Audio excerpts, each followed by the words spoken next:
আজকে কিছুক্ষণ আগে এখানে অ্যানি ভাই বলে গিয়েছেন যে ডিবি অফিসে তার সাথে আমাদের দেখা হয়েছিল।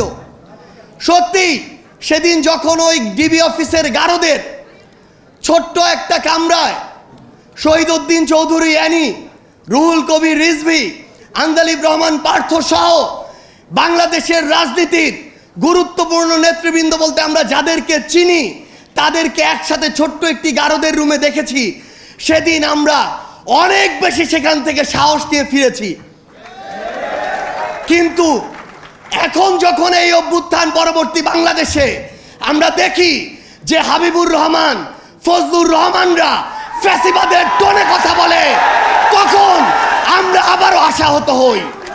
আমরা বিশ্বাস করি তারা শুধু দুইজন ব্যক্তি, তারা কোনো দলের প্রতিনিধিত্ব করে না, এবং আমরা বিশ্বাস করতে চাই তাদের এই টোনের বিরুদ্ধে ব্যবস্থা নিয়ে জাতীয়তাবাদের শক্তি বিএনপি দেখিয়ে দিবে তারা কোনো ফ্যাসিবাদের টোনকে আর জায়গা দিবে না। আমরা যখন ছোট ছিলাম, স্কুল কলেজ বিশ্ববিদ্যালয়ে পড়তাম, আমরা দেখেছি ওই জেলখানা থেকে বের হয়ে কিভাবে বুক টান করে, সিনা টান করে এই শহীদউদ্দিন চৌধুরী অ্যানিরা সামনে ওই আদালতের সামনে হাজিরা দিতে যেত। তার ওই হাঁটার দৃশ্য আমাদেরকে শিহরিত করে তুলেছিল। কিন্তু আমরা যখন দেখি, আমরা একটা অন্যায়ের প্রতিবাদ করলে, আমরা সত্যি কথাটা তুলে ধরলে, আমরা যখন যৌক্তিকভাবে সমালোচনা করি, তখন আমাদের বিরুদ্ধে 10 কোটি টাকার মানহানির মামলা দেওয়া হয়। তখন আমরা মনে করি এগুলো হচ্ছে আমাদেরকে ভয় ভীতি দেখানোর লক্ষণ।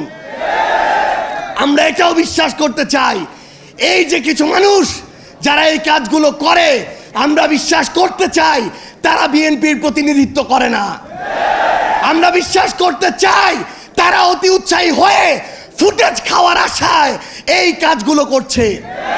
কিন্তু আমরা তখনই সেটা বিশ্বাস করতে পারবো যখন দেখব এসব লোকদের বিরুদ্ধে ওই সেন্ট্রাল কমান্ড থেকে উপযুক্ত ব্যবস্থা নেওয়া হয়েছে। সেদিনে আমি একটি লেখা লিখেছিলাম। লেখার 2টা পার্ট ছিল, কারণ ঘটনা 2টা ছিল। আমাদের একজন সাংবাদিক ভাইকে বিএনপির ওইখানকার স্থানীয় একজন কর্মী আহত করেছে, এটা ছিল প্রথম প্যারা, যেটা সত্য। দ্বিতীয় প্যারা ছিল স্থানীয় একজন, আমি লিখেছিলাম চাঁদাবাজ সন্ত্রাসী, আমি স্পষ্ট করে লিখেছিলাম চাঁদাবাজ সন্ত্রাসী আমার আরেকজন সাংবাদিক ভাই তুহিনকে গলা কেটে হত্যা করেছিল। যখন আমি কয়েক ঘন্টা পরে দেখলাম ওই লোকটি চাঁদাবাজ সন্ত্রাসী নয়, ছিনতাইকারী সন্ত্রাসী, তখন আমি সেটি ঠিক করে দিয়ে লিখেছিলাম ছিনতাইকারী সন্ত্রাসী। কিন্তু আজকে আমি দেখছি যে এই যে ট্যাগগুলো কিংবা এই যে মানুষগুলো যে অপকর্ম করেছিল, ওই চাঁদাবাজ, ওই সন্ত্রাসী, ওই ছিনতাইকারী, কেন ওই রকম স্থানীয় পর্যায়ের উপজেলার একজন দায়িত্বশীল সেই অপকর্মের দায়টি নিজের গায়ে নিবে? এটা তো আমরা শুধু বিএনপি নয়, কোন রাজনৈতিক দলকে উদ্দেশ্য করে বলিনি। আমরা মনে করি যে কোনো একটি অপকর্ম করে তার সবচেয়ে বড় পরিচয় সে অপকর্মকারী। এবং আমরা চাই দলমত নির্বিশেষে, সে যদি এনসিপির হয়, সে যদি যুব শক্তির হয়, তার বিরুদ্ধেও আমরা আমাদের কণ্ঠস্বর উঁচু করব।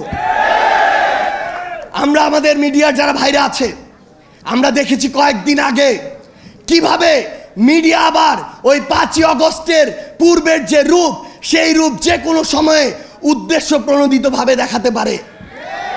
যেই লোক বাংলাদেশে তো নয়, বাংলাদেশ থেকে প্রায় 13,000 কিলোমিটার দূরে ওই ওয়াশিংটন ডিসিতে বসে থাকে, এই মিডিয়া সেই লোকের সাথে আমাদের মিটিং করিয়েছে।